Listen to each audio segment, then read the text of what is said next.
19h15 sur Europe 1. Thibaut de Montbrial est avec moi dans ce studio. Bonsoir Thibaut de Montbrial, merci d'être là.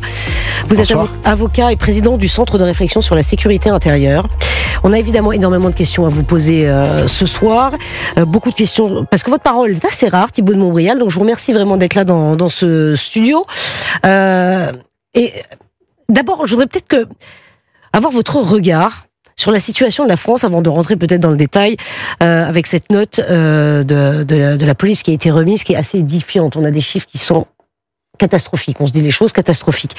Quand vous entendez ces mots, mexicanisation, ensauvagement de la France, est-ce que vous adhérez, Thibaut de Montbrial ? J'adhère d'autant plus que je suis un des premiers à les avoir employés. Je me souviens que sur l'ensauvagement, j'avais fait une interview au Figaro début juillet 2020, où j'avais parlé d'ensauvagement, et c'était dans le titre.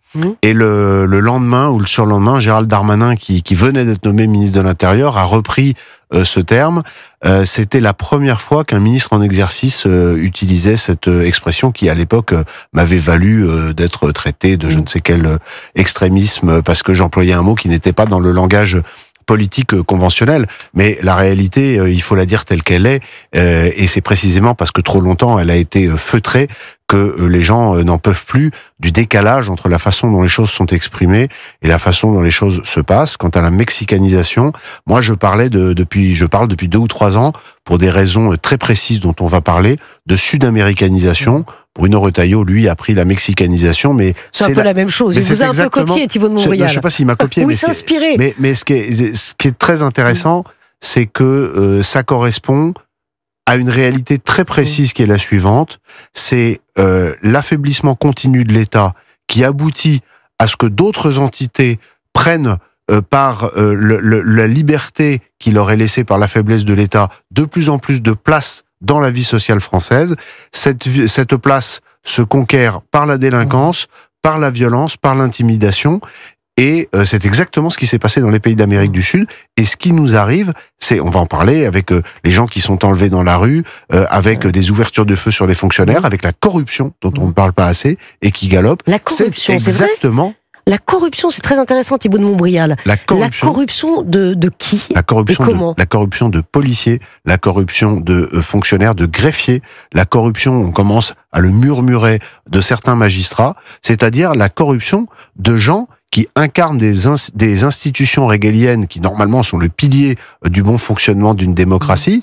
Et je vais vous dire, les premiers qui m'ont parlé de l'augmentation de la corruption dans la police, ce sont des policiers qui m'ont dit, attention, on voit un truc, ça a toujours existé de temps en temps, par faiblesse, un gars qui prenait un petit billet pour aller regarder une plaque d'immatriculation sur un fichier. C'est pas bien, mais c'était pas gravissime. Mais c'est en train de devenir, sinon systémique, parce qu'il faut pas non plus exagérer, mais c'est en train de devenir un phénomène qui arrive de plus en plus souvent. Vous avez des chiffres, Thibaut de Montbrial, pour essayer de dresser un portrait de cette situation ? J'ai pas de chiffres. Je sais que, par exemple, sur les greffiers de tribunaux, il y en a plusieurs qui ont été mis en détention dans des procédures depuis quelques mois. Mais ce qui est très intéressant, c'est que tous mes interlocuteurs, que ce soit des magistrats, que ce soit des policiers, que ce soit des préfets, tous mes interlocuteurs m'en parlent dans les 10 premières minutes de nos échanges. C'est-à-dire que eux, de leur fenêtre, du point de vue qui est le leur, de l'expérience de terrain qui est la leur, en fonction de leur posture hiérarchique, etc., eh ben, ils ont des exemples. Mais partout. Pas toujours très graves.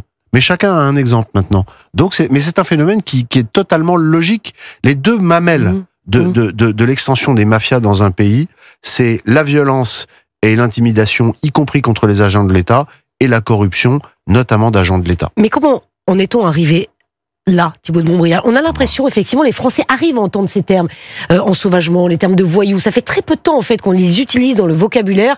Avant, vous le disiez, il fallait rien dire, il fallait se taire. On assiste à un basculement. Peut-être que vous le ressentez aussi, les Français ont pris conscience de la situation. Comment l'État s'est-il affaibli à ce point? Alors là, ça, on pourrait en débattre pendant des heures. C'est un sujet qui est à la fois très inquiétant et passionnant. C'est d'autant plus un sujet essentiel que la situation n'est pas encore désespérée. On est sur une trajectoire. Donc, les instantanés qu'on peut avoir, avec la note de la police dont vous allez parler, avec tout ça, c'est des photos à l'instant T. Mais ce qui est intéressant, c'est les dynamiques. Et la dynamique est catastrophique. Mais on n'a pas encore atteint le point de non-retour où on se retrouverait littéralement dans un cas comme au sens propre le Mexique, avec n'importe qui a un peu d'argent susceptible d'être enlevé, etc. On va vers ça, mais on n'y est pas encore. Donc on peut encore corriger la trajectoire. On en voit les prémices dans les rues de Paris en plein jour. Non mais on en voit plus que les prémices. Mais ce qui est intéressant, et d'où l'importance d'avoir dans la vie publique des gouvernants qui disent les choses, et c'est assez récent. C'est assez récent. Mais c'est très important parce que ça aide à la prise de conscience. Mais dans l'appareil d'État, mes interlocuteurs, moi j'ai la chance de parler depuis plus de 10 ans à des gens qui sont aussi bien des policiers et des gendarmes qui sont dans les voitures sur le terrain, c'est-à-dire la première ligne, les fantassins, les gens qui sont le plus exposés, et en même temps des gens qui sont dans les états-majors, voire dans les directions générales. Et pendant longtemps, la sonnette d'alarme sur la dégénérescence de la situation était tirée par les gens qui étaient sur le terrain et par le management intermédiaire, les chefs intermédiaires dans la hiérarchie. Mais par un phénomène qui est d'ailleurs assez humain, plus on montait dans la hiérarchie, plus les gens étaient en fin de carrière et à des postes prestigieux, moins ils étaient capables de dire les choses et plus il y avait un relativisme, etc. Et quant aux politiques, ils étaient dans une forme de déni parfois sidérante, sauf certains, par exemple, comme Gérard Collomb, souvenez-vous, qui a dit des choses terribles, une phrase devenue emblématique, qui est « nous vivions côte à côte, j'ai peur que nous finissions face à face », mais il l'a dit quand ? Le jour de son départ. Or, il n'a pas fait ce constat la veille de son départ. Il a fait ce constat pendant l'année et demie qu'il a passé au ministère de l'Intérieur. Que ne l'a-t-il dit quand il était ministre ? Vous voyez ? Eh bien, ce qu'ont fait Gérald Darmanin et ensuite Bruno Retailleau, c'est qu'ils ont été les premiers à vraiment dire les choses comme elles sont. Ensuite, il y a toute une pesanteur politique et administrative qu'il faut secouer, parce qu'en réalité, les méthodes qu'il faudrait mettre en œuvre aujourd'hui pour corriger la trajectoire, personne n'a le courage de le faire. Pourquoi ? Alors ça, c'est un... Pourquoi ? À des fins politiques, pour garder ce poste et ses privilèges. Non, mais je pense parce que ça, c'est une formule. Je pense pas. Je pense que c'est plus compliqué que ça. Je pense que les gens qui font de la politique professionnelle depuis toujours sont des gens qui ont qui ont d'abord, ils sont baignés par un sentiment que beaucoup de gens ont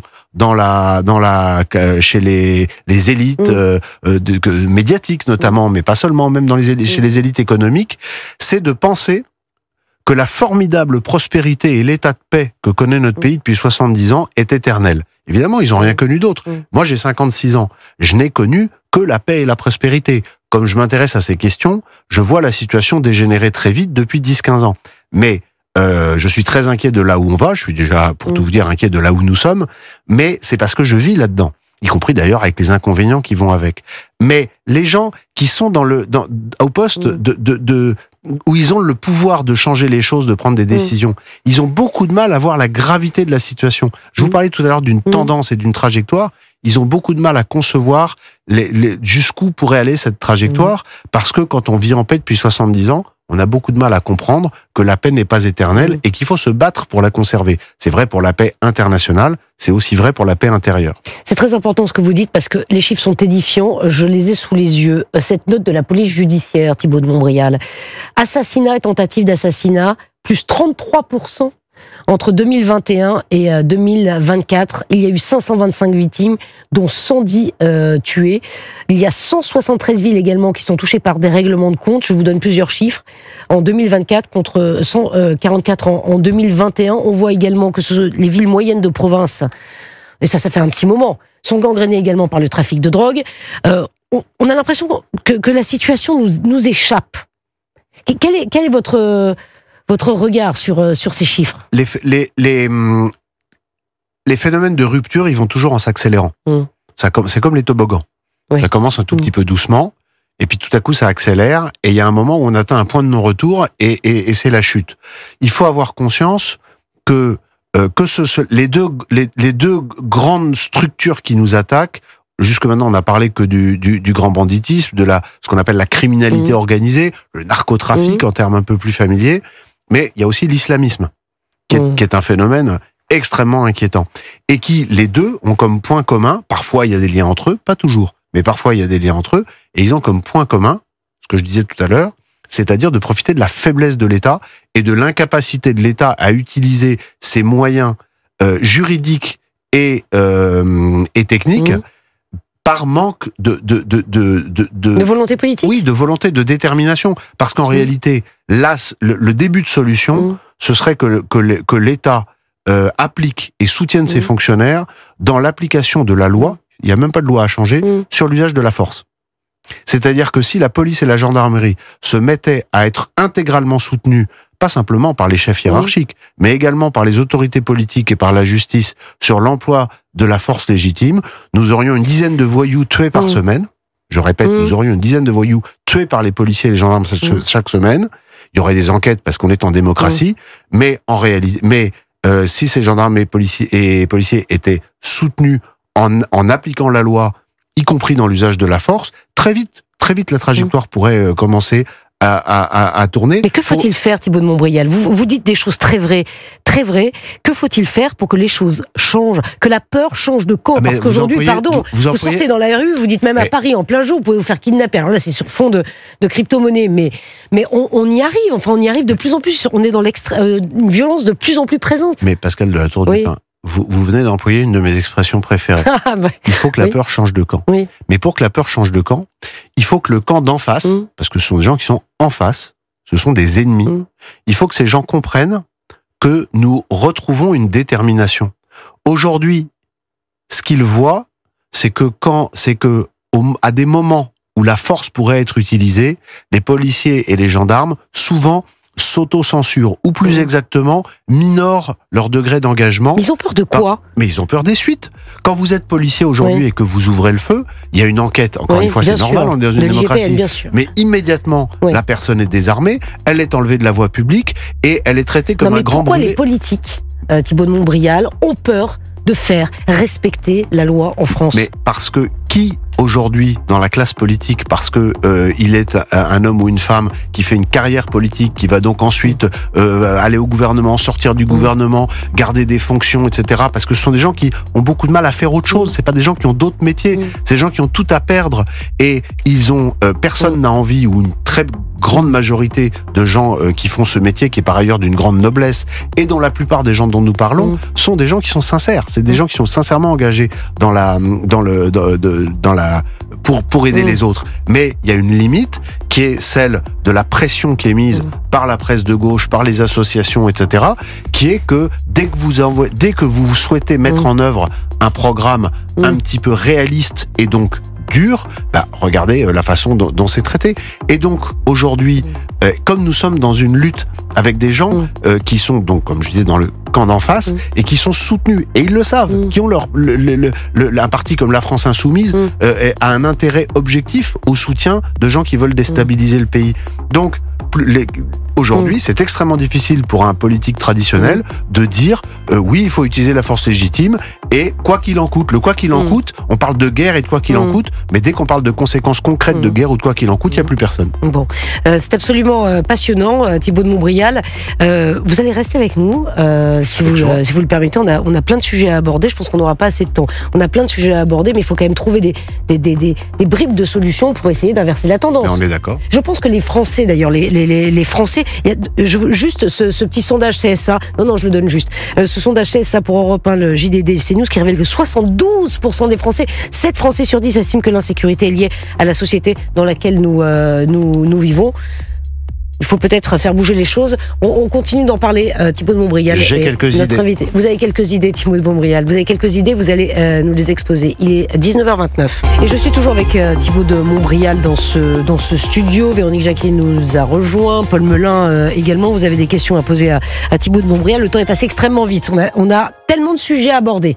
Peut-être je voudrais, si vous le permettez, Thibaut de Montbrial, revenir quand même sur ces scènes filmées d'une violence inouïe, d'enlèvement en pleine rue sur fond de crypto-monnaie. Donc ça, c'est des histoires de gros sous. Mais sur la méthode employée, vous êtes à Paris et des proches de personnes qui ont gagné beaucoup d'argent grâce à la crypto-monnaie se font enlever en pleine rue par des malfrats. Enfin, on marche sur la tête, pour reprendre le nom d'une célèbre émission ici. Ça illustre ce qu'on disait avant la pause sur l'hyperviolence. On a une violence décomplexée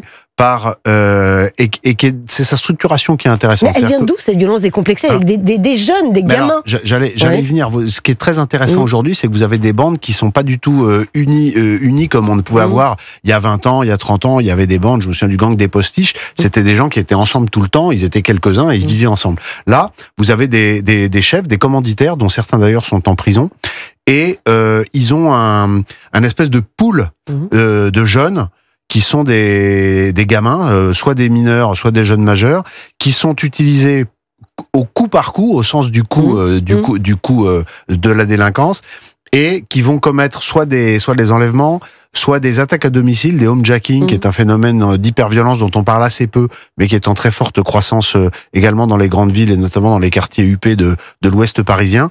Donc et quand les types se font arrêter, on se rend compte, moi j'ai un dossier au cabinet d'un homejacking dans les Hauts-de-Seine, un dimanche matin à 9h, avec une maison qui a été envahie par 9 types qui venaient d'un quartier de l'Est de l'Île-de-France, tous issus de l'immigration, c'est un constat. Et il y en avait 7 qui étaient déjà mis en examen pour des affaires identiques, dont 2 qui étaient déjà mis en examen pour tentative de meurtre et qui étaient en liberté, dont un qui avait un bracelet électronique. Donc tout ça est quand même très intéressant. C'est aberrant ce que vous racontez, pardon. Tout ça, mais c'est un dossier qui est au les cabinet, bras m'en tombent. qui est pas public. Je ne donne pas plus de détails, mais c'est ça qu'on voit. Et on voit dans le dossier, c'est très bien fait. L'enquête a été remarquable, et on voit vraiment ça, c'est-à-dire qu'il y a des poules de jeunes qui sont à disposition via les réseaux sociaux et qui prennent un petit billet pour aller faire. Un coup c'est donc un homejacking, un coup c'est essayer d'enlever quelqu'un dans la rue.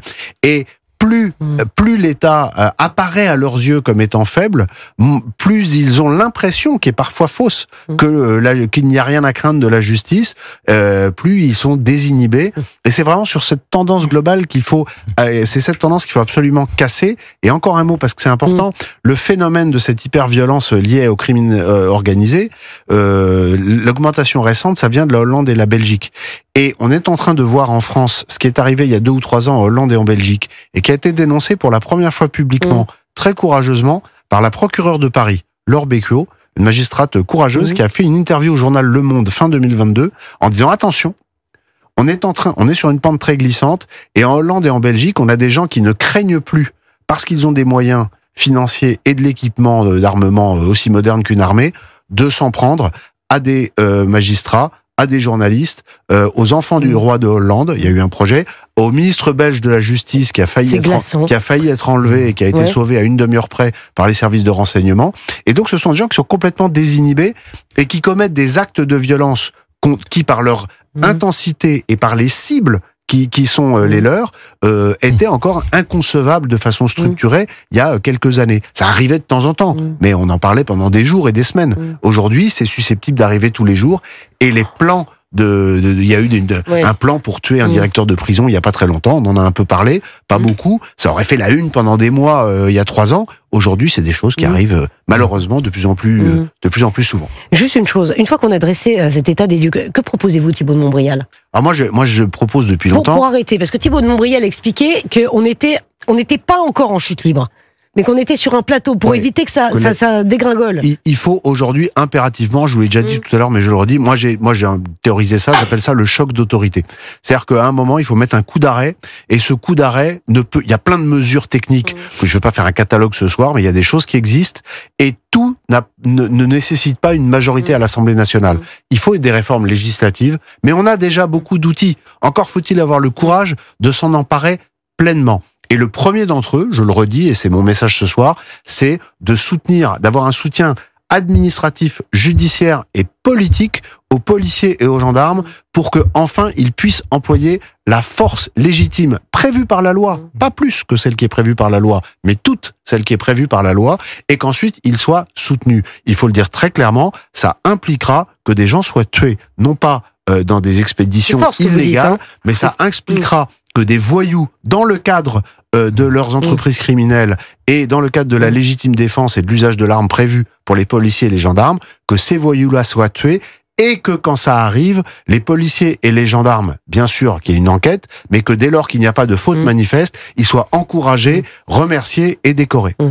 Finalement, la doctrine que vous esquissez là me fait un peu penser à ce qu'on entend outre-Manche du côté des Britanniques. Par exemple, en matière de rodéo, on sait que là-bas, il est possible d'aller au choc avec les véhicules, par exemple, des rodéos. Est-ce que c'est des mesures de ce type auxquelles vous pensez pour la France? Parce que nous, on n'en est pas là encore aujourd'hui ici. Alors, je suis pas sûr que l'exemple britannique soit le meilleur, parce qu'il y a certes ce qu'ils appellent le contact. Dans la lutte sur les rodéos, mais par contre, pour tout le reste, le modèle de sécurité et de société britannique est en encore plus mauvaise santé que le nôtre. Maintenant, sur le contact sur les rodéos, moi je suis philosophiquement pour, mais on peut pas juste décider cette mesure de façon isolée. Pourquoi ? Il faut une politique globale. Si vous faites juste le contact sur les rodéos, très vite, il y a un voyou qui va être blessé ou tué.